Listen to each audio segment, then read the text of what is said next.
Hey friends, Jacqueline here with Zenith Home Loans. I wanted to reach out to you today on our TCA Tuesday, Total Cost Analysis Tuesday, because you're absolutely going to see some things in the market over the next couple of days or weeks, or you've already seen them, I'm sure, as far as I should slow down talking.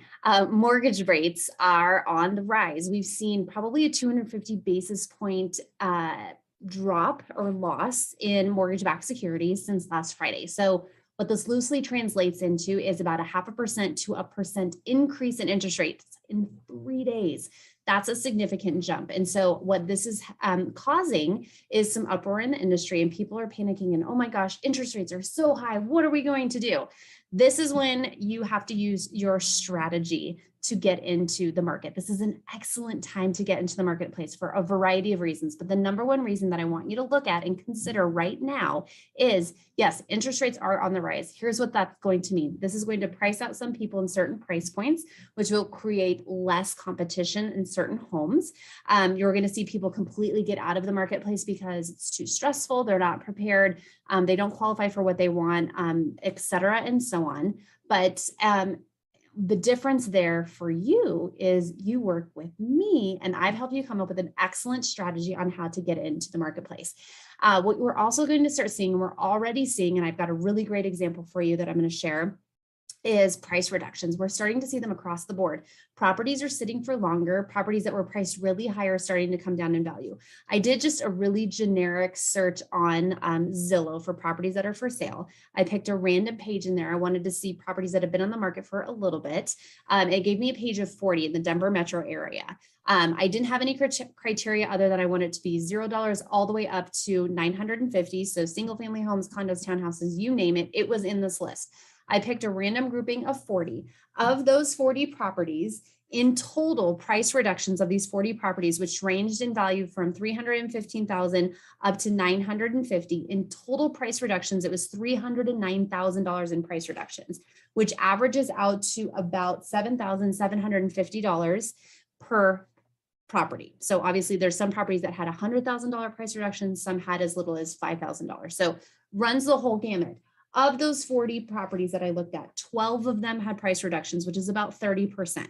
Now, this is a really generic random sample. I am not a statistician. If you know anything about me, you know I failed statistics 3 times in college before I finally passed it. It's a good thing I'm not a statistician. What I do know is there is a way for you to use this to your advantage. And so what I did is I put together some scenarios for you to show you what you can do in order to offer on these properties. Why this is a great time is because properties are sitting longer, which means you have more leverage. Just because a property is listed at a certain amount doesn't mean you need to offer that. So what you can go in and do is take those properties that have been sitting for a little while. They're probably starting to have that conversation about doing a price reduction, and go in there and go offer at list or above and ask for a closing cost credit to get your rate lower. So I'm going to share an example with you. So what I did for you here, I just took a price point that a certain client of mine that we just closed on their house used for his own gain.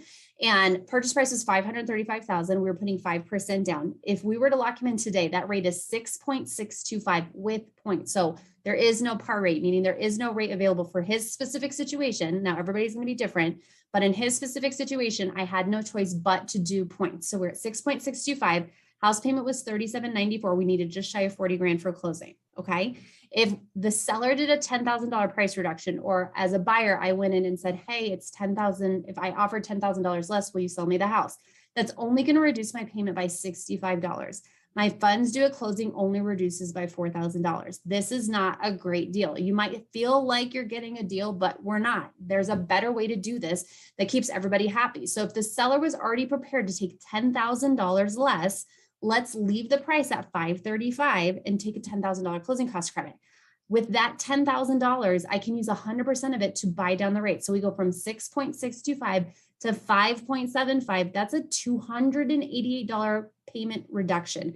And it reduces my cash to close a little bit because now my interest is cheaper. So now this property that was more affordable for me last week is now just as affordable because I went and I bought down the rate. Guys, you can use this as strategy. It's not going to work on every property. It's not going to work with every seller, but for those properties that have been sitting for a little bit, or if you've got a seller that's looking to do a price reduction, maybe do a little bit of a price reduction to get those properties back onto the top of people's lists.